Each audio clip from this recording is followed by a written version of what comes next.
Senhoras e senhores, muito boa tarde, sejam mais uma vez bem-vindos para as atividades dessa tarde. Queremos aqui justificar que o engenheiro agrônomo Luiz Antônio Rossafa, nosso presidente do CREA em outras gestões anteriores, não pôde estar presente, nos mandou uma mensagem deste evento devido a compromissos profissionais já assumidos previamente e se justifica para a presidência deste evento. E para abrir os trabalhos, convido aqui à mesa o presidente do CREA Paraná, Joel Krieger, por favor.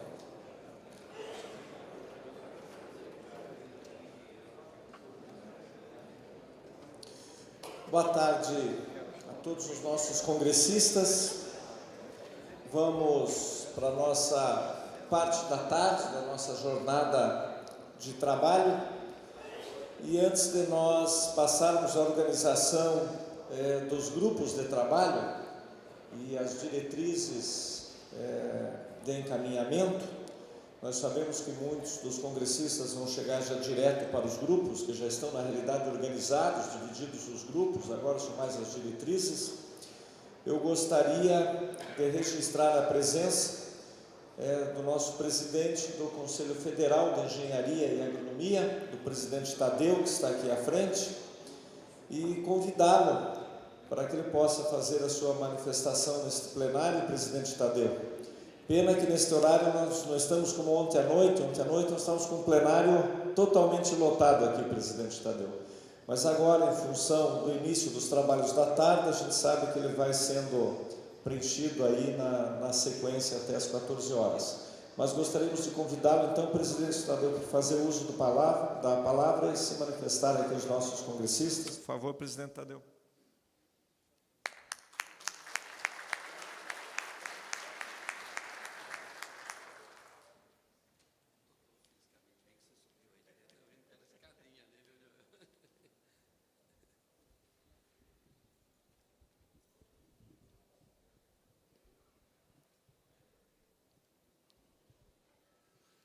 Prezado presidente Joel Krieger, presidente do CREA Paraná, quero aqui em nome do Conselho Federal saudá-lo, estendendo aí os nossos cumprimentos aí a todos os congressistas, cumprimentar as lideranças aqui presentes, os presidentes de CREA, presidente Flávio do CREA-DF, presidente Capuano do CREA Rio Grande do Sul, que estão participando aqui, assistindo ao Congresso do CREA Paraná, e dizer a todos os colegas da importância desse congresso que está sendo realizado. Esse é o primeiro estadual que está ocorrendo. Nós estamos desde o início do ano de 2013, tendo uma movimentação em todo o país, as discussões municipais, discussões nas empresas, nas regiões, e agora iniciando os congressos estaduais de profissionais, sendo o Paraná o pioneiro, o primeiro estadual que está ocorrendo. Não? Nós temos as informações, presidente Joel e o André também já havia nos informado em outras ocasiões que estivemos esse ano aqui de 2013, das várias discussões que estiveram em todo o estado do Paraná, e que foi uma discussão riquíssima, gerando aí um número enorme de propostas, 170 propostas, para atualizarmos e modernizarmos o nosso sistema. Então, nós ficamos muito contentes, o CONFEA, presidente Joel, fica muito contente com o trabalho feito aqui no Paraná, que certamente é exemplo a todos os demais estados do nosso país.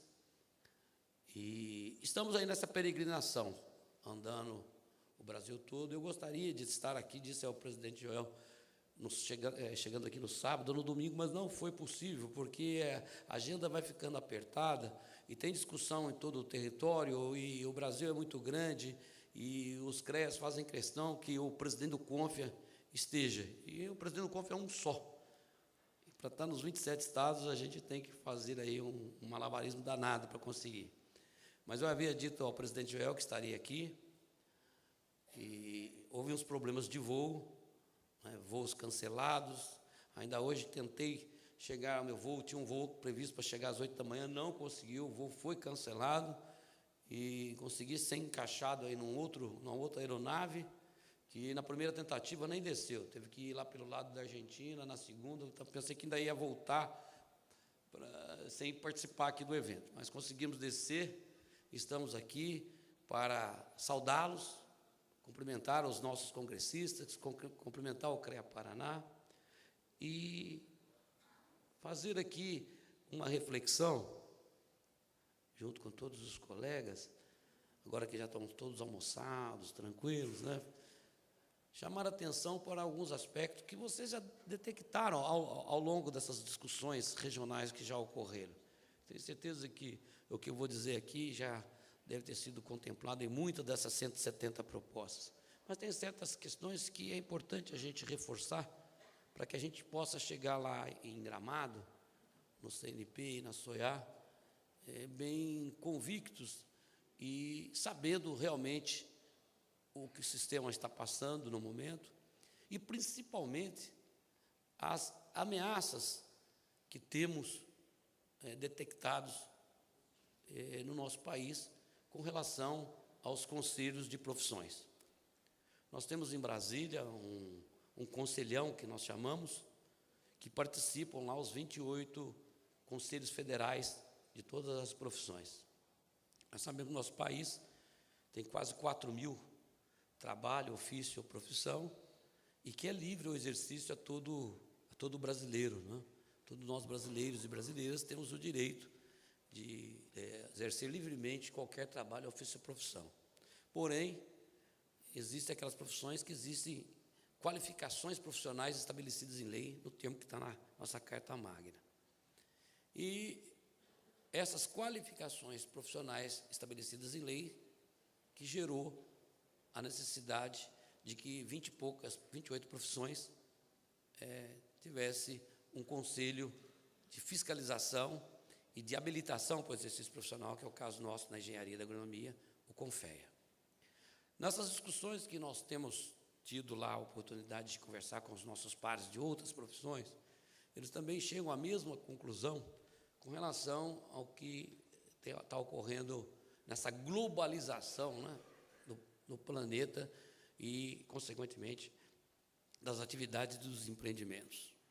E é isso que a gente chama a atenção dos congressistas para que nós tenhamos uma unidade de ação para enfrentar os nossos inimigos que não estão no território brasileiro, né? Estão em outros países, em função de que o Brasil hoje é uma nação privilegiada, como sempre foi, e sexta maior economia do mundo, mas não é só a economia que garante a qualidade de vida para a população. Nós sabemos da necessidade do pilar social e do pilar ambiental.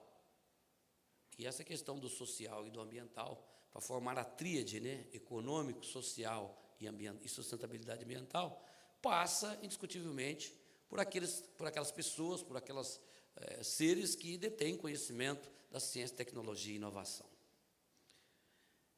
E isso se remete diretamente para a palavra engenharia, para a palavra agronomia. Nos outros países não é diferente. E quando eles olham para esse país chamado Brasil, o nosso país, e eles fazem a foto do nosso país e tiram um retrato de toda a nossa extensão territorial, né, um país intercontinental, ainda disse há pouco pela manhã na reunião da Mútua, né, um país que toda a Europa cabe dentro do nosso mapa, e lá que estão os maiores países desenvolvidos, entre os 23, tem lá os grandes, temos a Alemanha, a Inglaterra, a França, e mais aqui na América, os Estados Unidos, e por aí vai. E nós estamos também economicamente lá na cabeça, e aí no BRIC, nos países que estão em desenvolvimento, a gente percebe que eles fazem a fotografia, olham para o nosso Brasil e enxergam aquilo que nós já sabemos de muito tempo. O que eles enxergam? Que o Brasil é a chave para o planeta nos próximos 40, 50 anos. A pergunta é, o que vai acontecer em 2035, 2040, 2050, que não é um tempo muito longo? Como vai estar o planeta? E a gente vai ter algumas respostas. Olha, a fome vai ser um dos grandes problemas. E para a fome, o que combate é o alimento. E alimento precisa de terra. Sem terra não tem alimento. Um outro problema que, sem dúvida nenhuma, não vai demorar muito tempo, vamos pôr aí 2 décadas, mais 20 anos, ou no máximo mais 25 anos, nós vamos saber que o segundo problema se chama a água. E nós sabemos que a vida, ela se liga a 4 coisas que nós sempre falamos, sempre comentamos: terra, ar, água e fogo. Esses são os 4 elementos da natureza que garantem a vida. Portanto, sem alimento, sem terra e sem água, e sem energia, nós não conseguimos sobreviver, não existe vida. E eles enxergam isso aqui no Brasil. Só que aí, nós temos conselhos de profissões, e os conselhos são criados por lei, para quê? Para garantir, nos termos da Constituição que eu falei aqui, o privilégio do exercício profissional. Uns falam que é uma reserva de mercado. É verdade. Realmente, quando o conselho fiscaliza bem, ele garante uma reserva de mercado para aqueles que estudaram e estão qualificados, adquiriram conhecimento para exercer aquela profissão. São só 28, perto de quase 4.000 trabalhos oficiais de profissão que pode ser exercido livremente. Essas também podem ser exercidas livremente, desde que se tenha formação, se adquira conhecimento. Adquirir o conhecimento, isso gera qualificação profissional. E a qualificação profissional, quando ele vem no conselho regulamentado, o conselho diz que, em função desse conhecimento, dessa qualificação, que atribuição que ele pode ter, o que ele pode fazer no exercício daquela profissão. Então, essa sistemática fica muito clara para nós. E fica muito claro para eles também que querem ingressar aqui no nosso país e que querem ingressar sem nenhuma restrição, porque eles passam por uma crise, passam por uma dificuldade, principalmente a Europa. Estava dizendo há pouco que Portugal vai ter, além da dívida externa enorme que eles têm lá para pagar, vão ter esse ano 1 milhão de desempregados, um país pequeno como Portugal. E eles olham o Brasil como a solução dos problemas deles. Mas nós temos que preocupar com a solução para os problemas nossos. Porque primeiro nós precisamos garantir o Brasil para nós brasileiros. Nós não somos contra os demais seres humanos de outros mundos, de outro mundo, de outra região do globo, né? As outras nações co-irmãs. Mas quando a nossa categoria da engenharia passou dificuldade aqui na década de 80 e 90, e que nós tivemos que ir abrir lanchonete, abrir posto de gasolina e trabalhar em outras áreas que não são da engenharia, nós não tivemos essa reciprocidade e essa preocupação dessas nações. Isso era um problema nosso no Brasil, como agora é um problema deles. É um problema deles. Poderão vir, sim, desde que haja uma escassez e desde que haja uma necessidade e interesse nacional. Nós não estamos aqui para atrapalhar o nosso país, nós não estamos aqui para atrapalhar o Brasil, mas primeiro nós precisamos garantir o nosso privilégio do exercício profissional, o nosso mercado de trabalho para nós brasileiros.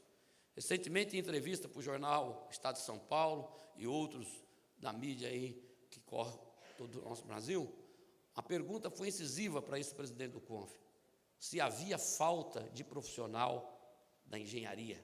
Presidente, a falta de engenharia no país. Eu falei, olha, depende de como a gente vê isso. Vocês aí da mídia, cheguei também da entrevista na televisão, vocês aí da mídia, vocês conhecem a questão econômica do país melhor do que eu. E a projeção há 3, 4 anos atrás é que o Brasil ia crescer num PIB aí na média de 4,5%, 5%. E quando cresce o PIB, e nós, profissionais da engenharia, somos 70% desse PIB, aliás, tudo que se faz passa pelo nosso conhecimento. A pergunta que eu devolvo a vocês, falei para os comunicadores aí, para a imprensa, O Brasil cresceu a 4,5%, 5%? Não, presidente, 1%. Porque se tivesse crescido a 4,5%, certamente nós teríamos falta, porque nós estamos formando 39 mil profissionais, 42 mil, agora no ano passado, por ano, no sistema. O que dá, em 3 anos, 120 mil, 150 mil. E nessa projeção de um PIB de 4,5%, nós chegaríamos aí a uma necessidade de mais de 300 mil profissionais. Certamente iríamos ter falta de engenheiro. Só que isso não aconteceu. Então, consequentemente, nós não temos falta de engenheiro, como estão propalando por aí. Nós temos até colegas nossos desempregados por falta de mercado de trabalho. É óbvio que tem determinado campo de atuação, certas especificidades, que tem falta de profissional. Na área do gás, do minério, do petróleo, tem algumas áreas que há uma escassez. E aí é justo que não deixa de suprir o mercado e pare o país em função de uma escassez num determinado campo de atuação. E poderão entrar. E aí entra o questionamento que nós exigimos demais. E Portugal insiste que nós cumpramos um acordo que o Conselho Federal aprovou em 2011 e que em 2012 nós chegamos à conclusão que tinha que aplicar para eles aquilo que eu exijo de um profissional brasileiro. Se o cidadão que nasceu no Brasil, estudou no Brasil, fez a faculdade, o país é dele, e vai lá no CREA, vem no nosso sistema Confea-CREA, e para registrar ele precisa apresentar aqueles documentos, por que um estrangeiro tem que entrar aqui sem apresentar nada? Por que eles têm que ser diferentes no nosso país? Tem que atender a mesma coisa que nós exigimos dos nossos profissionais. A única diferença é que eles têm que traduzir o documento deles, da língua deles para a língua nossa, o tradutor juramentado, e tem que passar pela regra do Ministério da Educação, que é uma universidade pública, analisar o diploma dele. Agora, se as escolas demoram muito para fazer isso, a culpa não é do sistema, porque quando ele chega com o documento lá, rapidamente sai o registro dele. E já dissemos para o Ministério da área internacional, já dissemos para o nosso governo, que nós não estamos, o Conselho Federal de Engenharia, o sistema Confea-CREA-Multa, não está aqui para impedir o progresso e o desenvolvimento do país, que depende da engenharia para desenvolver. Não tem país que te desenvolva sem a engenharia, sem a agronomia. Mas nós queremos a reciprocidade e vamos exigir deles aquilo que nós exigimos dos nossos colegas brasileiros, que são o dono do nosso país. Então, esse é o posicionamento que eu gostaria de deixar registrado aqui aos colegas, os posicionamentos que nós estamos tendo lá no Conselho Federal, com essa questão não só do mercado de trabalho para nós brasileiros, mas também com relação àqueles que pretendem vir de outras nações aqui. Queremos também que tenhamos o mesmo tratamento que damos a eles lá, porque nós não temos esse tratamento lá. Lá é diferente. Lá é diferente. Os colegas nossos têm recebido e-mail, várias reclamações, apresentam todos os documentos, mesmo assim, eles criam dificuldade, querem que a gente faça uma nova faculdade lá, novamente. E dentro desse quadro do país, da necessidade que o país tem de ter nossos profissionais, ajudando a construir a nação, ajudando a desenvolver o nosso país, dentro desse quadro, é que nós estamos fazendo essa discussão, o Congresso Estadual de Profissionais, que vai combinar com o Congresso Nacional de Profissionais em Gramado, que será um dos congressos mais importantes que nós já tivemos nessa última década. Porque vai ser nesse momento que nós vamos conseguir fazer uma análise e um pente fino para passar limpo o nosso sistema. Para passar limpo o nosso sistema. As leis nossas, não só as nossas, como dos outros conselhos profissionais, são todas anteriores a 88. Até o corretor de imóveis, a primeira lei deles foi de 1978. A nossa é de 66, decreto de 33, isso acontece com os médicos, com todos eles. E veio uma Constituição de 88, nós sabemos que a Constituição é a carta magna do país, sabemos que as nossas leis não podem estar acima da Constituição. Portanto, a partir de 88, todos os 28 conselhos dessas profissões privilegiadas tinham que adaptar as suas legislações à Constituição Federal. A OAB conseguiu fazer a lição de casa dela. Em 94, eles conseguiram aprovar a legislação. Eu acredito que mais um ou dois conselhos conseguiu. Mas 20 e tantos conselhos, 25, 26 conselhos não fizeram esse dever de casa.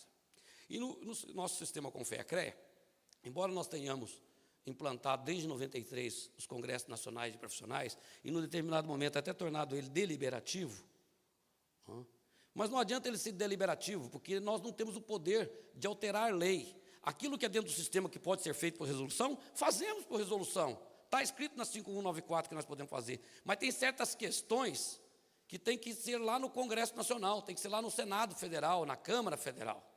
Então, quando a gente fala que nós temos o desejo de transformar em crime o exercício ilegal da profissão, e é consenso, e todas as discussões que nós fizemos desde a Constituição de 88 até hoje, nos nossos CNPs, nos nossos SOIA, nós tivemos aprovada essa proposta de que se transforme em crime o exercício ilegal da profissão. Entramos com um projeto em 2002, alterando a 5194, esse projeto arquivou, desarquivou, está transitando lá. Agora surgiu uma brecha, alteração do Código Penal, que vai ter que fazer até o meio do ano, e nessa alteração do Código Penal, tem o artigo 282 lá, o artigo 282 do Código Penal, que diz que o exercício da medicina, da advocacia e da odontologia é crime.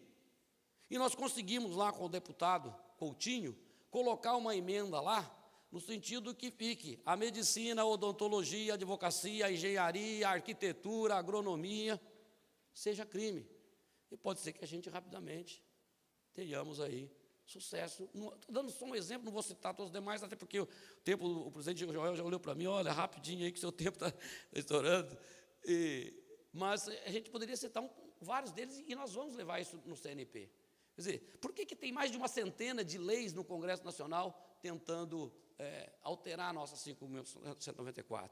A partir do dia 22, estou indo para Brasília, amanhã começam as nossas reuniões de diretoria, comitê de articulação com os conselheiros federais, a plenária do Confea começa lá. Essas questões passam por lá, porque, veja bem, hoje o nosso plenário do Confea, a hora que se reúne, das 27 unidades da federação, mais da metade, 14, 15, não estão lá representadas. Então, hoje, a hora que sai uma decisão do Conselho Federal, certamente, mais de 50% das unidades da federação não participaram dessa decisão. Estou falando em termos de unidade da federação, sem dizer das categorias. O caso das categorias que são obrigadas a estar registradas no Confea e no sistema CREA, né, e que não participam dessas decisões. Recentemente, a questão dos técnicos, que ficou 2 décadas se discutindo isso na justiça, apostando na morosidade da justiça, que ela não queria decidir, chega um momento que ela decide. E interpreta o que está escrito na lei, que todos já sabiam lá atrás. O artigo 37 coloca que o plenário dos CREAs são constituídos de profissionais de nível superior. A pergunta que eu fiz para os meus amigos técnicos é: técnico de grau médio é profissional de nível superior? Não, então nós já sabíamos que ia chegar um dia, um momento que ia ter essa decisão. Mas fizeram uma resolução ao arrepio da lei, não pode, isso não é por resolução. Assim como tem várias resoluções. Mas entendo que é louvável que todos eles participem da discussão de um plenário onde ele, por força de lei, ele é obrigado a estar registrado. O artigo 84 fala que o técnico tem que estar registrado. Se o técnico reunir hoje e falar assim, nós queremos sair do sistema, eles vão ter que ir lá no Congresso fazer uma lei revogando o artigo 84. E se a engenharia decidisse que os técnicos teriam que sair do sistema, teria que fazer uma lei revogando o artigo 84, porque é uma lei, é um artigo de uma lei federal, não é uma resolução que altera isso. Então, nós temos que pôr essa discussão. Já disse que na federalização do CONF é um assunto que vai permear aí, né, e tem que ser rápido, tem que ser logo, porque nós podemos continuar nessa situação, porque isso enfraquece o sistema, enfraquece. Como é que nós vamos discutir nacionalmente e internacionalmente se o nosso próprio plenário do órgão maior, a instância superior, o CONFEA, está fragilizado, porque tem 15 estados que não estão lá, e as categorias que são obrigadas, por força de lei, a se registrar e não podem estar lá. Então, eu sempre coloquei a posição desse presidente com relação à federalização do CONF, que tem que ser rápida, tem que ser esse ano.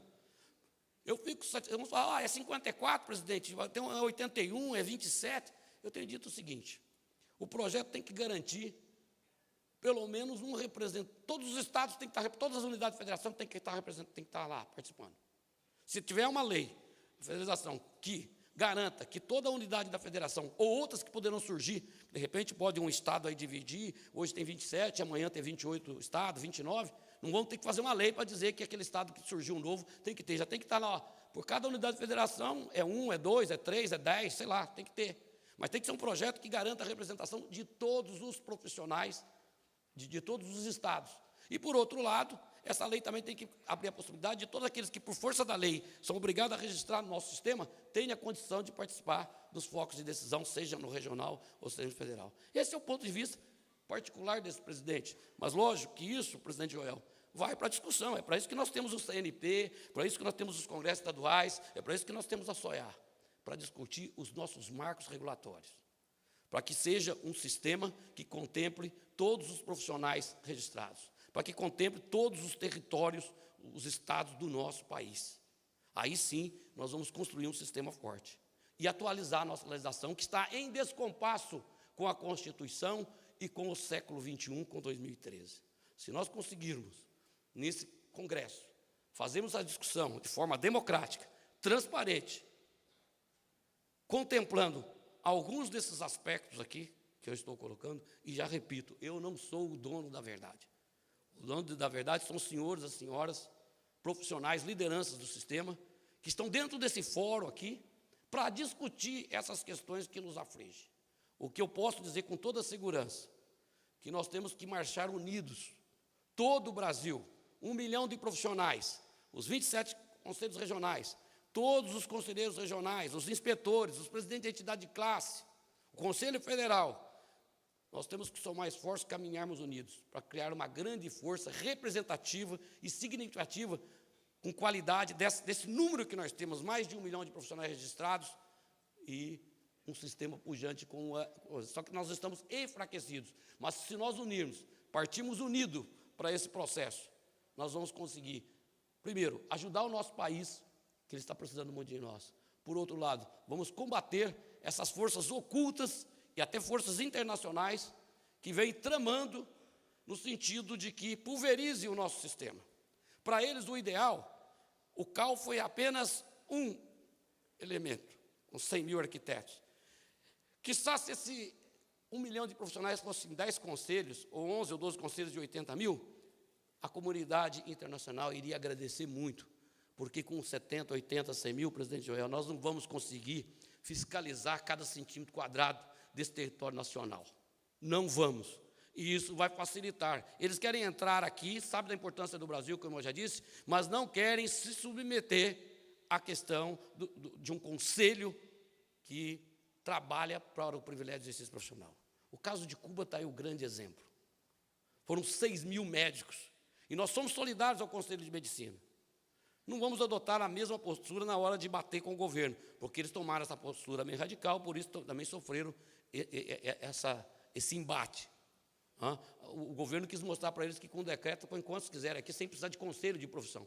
E realmente pode, porque todas as leis desses 28 profissões privilegiadas, coloca lá que quando há escassez e há interesse nacional, e a palavra interesse nacional é muito subjetiva, faz com que o decreto venha, há interesse nacional. Entra aqui 300 mil, 30 mil, 40 mil engenheiros, agrônomos, o que for, sem precisar de registro no conselho. Entra aí 6 mil médicos, sem... Isso é que nós estamos tendo pela frente. E é isso que nós temos que colocar na nossa pauta de discussão, para que a gente possa enfrentar essas ameaças que permeiam a nossa frente, no sentido de enfraquecer o nosso exercício profissional. Um exercício que cada um de nós sabe a dificuldade que tivemos, porque passamos pela universidade, e não é fácil passar pela universidade, adquirimos o nosso notório saber, adquirimos o nosso conhecimento, cumprir toda a exigência legal, fazemos o registro no conselho, recebemos a carteira nossa da habilitação do exercício profissional, recolher a nossa RT de cada atividade que a gente exerce, de cada serviço, anotando lá a nossa responsabilidade técnica, respondendo civil, criminalmente, administrativamente, no trabalhista e até na responsabilidade ética, para melhorar a qualidade de vida, para garantir a segurança para a nossa população no exercício dessas atividades, e há todo esse movimento que nós não podemos perder de vista. Então, presidente, eu queria encerrar pedindo, conclamando e eu sei que o CREA Paraná é expoente nessa linha de frente, nessa linha de conduta, no sentido de que se faça essa reflexão para que a gente possa juntar as forças de todo o Brasil para defendermos não só a questão do funcionamento, do bom funcionamento do nosso sistema, da atualização do nosso marco-relatório, mas defendermos o nosso privilégio do exercício profissional, defender as prerrogativas daqueles que estão registrando no nosso sistema. Mais uma vez, parabéns, Joel, pelo congresso, o primeiro congresso, e desejo a vocês que tenham um final de CEP valioso e que será uma grande contribuição para o nosso sistema. Quero agradecer aí, me alonguei, mas quero agradecer aí a compreensão e vocês terem tolerado o presidente aqui até ultrapassar um pouco o limite do tempo. Muito obrigado, estou à disposição de todos vocês. Obrigado.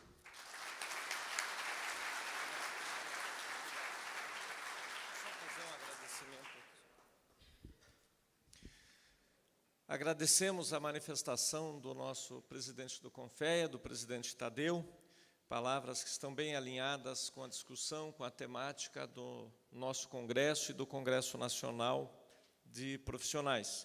Convidamos o presidente Tadeu, nós temos agora a divisão em grupos, então vamos discutir, na realidade, as nossas 170 propostas, para definirmos quais propostas entre hoje e amanhã que vão ser aprovadas aqui no Paraná, para que a gente possa formar o grupo de 20 propostas, 4 propostas de cada eixo temático para poderem ser encaminhadas ao Congresso Nacional. Vamos ter agora também, na sequência, apresentadeu a reunião da diretoria do CREA Paraná, já convoco os nossos diretores aí, para já na sequência nós irmos à nossa reunião de diretoria, e está ocorrendo também a reunião das caixas de assistência da Multas, Caixa Sul, junto com a diretoria nacional, só para registrar isso perante aqui todos os nossos congressistas. Então, deixamos à vontade o presidente Tadeu, ou para acompanhar o congresso aqui, se assim o desejar, ou acompanhar a nossa reunião de diretoria, ou acompanhar a reunião da Caixa de Assistência. Fica a seu critério, presidente Tadeu. Seja bem-vindo ao Paraná. E eu devolvo a palavra ao nosso mestre de cerimônias para os encaminhamentos agora dos grupos de trabalho. Obrigado. Muito obrigado, presidente Joel, presidente Tadeu. Bom, senhoras e senhores, realizaremos agora os trabalhos em grupo. Informamos que amanhã os trabalhos se iniciarão pontualmente às 8 horas da manhã. Então, neste momento, eu convido o superintendente do CREA Paraná, engenheiro agrônomo Celso Ritter, para apresentar a dinâmica dos grupos de sistematização. Por favor.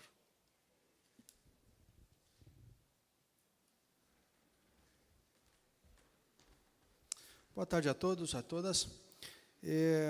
Conforme o presidente já adiantou, nós temos 179 propostas, no número exato, que precisamos submeter a uma análise desse plenário, de forma a elegermos as 20 propostas que nos foi dado o direito de enviarmos ao CNP. Não seria possível que nós avaliássemos essas 179 propostas no período que temos amanhã de manhã, que é de pouco mais de 3 horas, para avaliarmos todas elas, uma a uma, decidirmos sobre a aprovação ou não da proposta, e depois, dentre todas as aprovadas, elegermos as 20 que vão para o CNP. Então, a COR, a Coordenação Regional, ela montou um sistema em que nós nos dividiremos em 9 grupos. Eu tenho aí uma planilha em que estão divididos os grupos. Os 5 eixos temáticos foram trabalhados em 9 grupos de sistematização. Importante dizer que esses grupos, eles não estarão eliminando nenhuma proposta. Esses grupos têm a função de verificar as propostas que têm similaridade, e a COR já fez uma pré-organização dessas propostas similares, e as colocou nos grupos, de forma que cada grupo terá um número de propostas que varia de 11 a 28. Cada grupo desse terá 2 facilitadores de conteúdo para auxiliá-los nas discussões, e o produto final de cada grupo em primeiro lugar, verificar as que são possíveis de sistematizar em uma proposta só. nós já fizemos esse exercício. Aqueles que participaram das reuniões preparatórias regionais fizeram um trabalho muito similar ao que os grupos farão hoje, né? Na primeira rodada de inspetorias, nós tivemos mais de 200 propostas elaboradas. Quando fizemos a segunda rodada nas regionais, reduzimos essas propostas por fusão daquelas similares em 179. E, obviamente, como foram 8 regionais, nós temos propostas que também são bastante similares unidas dessas regionais. Então, os grupos terão 2 tarefas. A primeira é analisar as propostas que estão no seu grupo de trabalho para buscar a fusão daquelas que são similares em uma proposta só. Mesmo assim, esse grupo continuará com um número de propostas maior que 4, que é o número de propostas que é possível por cada eixo, né? No mínimo 2, e daria 5 eixos, são 20 propostas, 4 propostas por eixo. Então, ao final da sistematização das propostas que podem ser fundidas, aquelas que restarem ao final, precisarão ser priorizadas em ordem de importância, porque não seria possível também fazer isso amanhã de manhã, que o tempo é curto. Então, cada grupo terá que ordenar, na sua opinião, a proposta mais importante até a que é menos importante dentro daquelas ali colocadas. E aí, o grupo, aqui amanhã todos juntos, pela coordenação, com a coordenação da COR, teremos condições de analisar por prioridade, avançando por aquelas que foram priorizadas em cada grupo como as mais importantes, de forma que nós teremos condição de chegar ao número de propostas possíveis de escolhermos as 20 que irão para o nosso Congresso Nacional. Vocês terão uma explicação agora mais detalhada da tarefa de cada grupo através do facilitador. Então, eu convido o facilitador Hélio e o Rodrigo, por favor, levantem. Os colegas que estão com o crachá com uma marca azul irão acompanhar o Hélio e o Rodrigo, que são os facilitadores desse grupo, para a Sala Iguaçu, no térreo. A Sala Iguaçu fica aqui nesse andar no térreo. Nós temos salas aqui nesse andar e no subsolo. O subsolo está indicado aqui nas flechas, indicação, logo na saída da porta. Vocês pegam o primeiro corredor à esquerda, ao final tem alguns cartazes explicativos, vocês vão seguir até o canto dessa edificação, onde tem uma escada que desce para as salas todas, ali uma em frente da outra no subsolo. Então, por favor, Hélio e Rodrigo podem conduzir, todos os colegas que têm o crachá azul, por favor, podem acompanhar o Hélio e o Djalma. Os colegas que têm o crachá amarelo, por favor, acompanhem o Djalma. Por favor, Djalma, levanta aí o Leonardo. Acompanham o Djalma e o Leonardo. Os colegas na sala Brasília, aqui no térreo também. Os colegas que têm o crachá vermelho, acompanham o Edgar. Por favor, Edgar e o Diogo, levanta a mão lá. Na sala Buenos Aires, também aqui neste andar, no térreo. Os colegas que têm o crachá preto, acompanhem o Geraldo e a Estela, por favor, no subsolo, lá no cantinho, na escada, descendo, na sala Curitiba. Os colegas com o crachá verde, acompanhem o Gilmar e o Eduardo, na sala Londrina, também no subsolo, no andar de baixo. O crachá dourado, acompanhem o Claudemir e Marina, por favor, também no subsolo, na sala Maringá. O crachá prata, acompanha o Vander e a Elisiane no subsolo, na sala Foz do Iguaçu. Os colegas que têm o crachá laranja, seguem o Tiago e o Paulo Sartor, também no subsolo, na sala Cascavel. E, restando, os colegas que têm o crachá rosa, acompanham a Adriana e o Renato Straub. Adriana, ó, levanta a mão, Adriana. Adriana, levanta a mão aí para o pessoal te conhecer aí. Acompanham no subsolo, também na sala Guarapuava.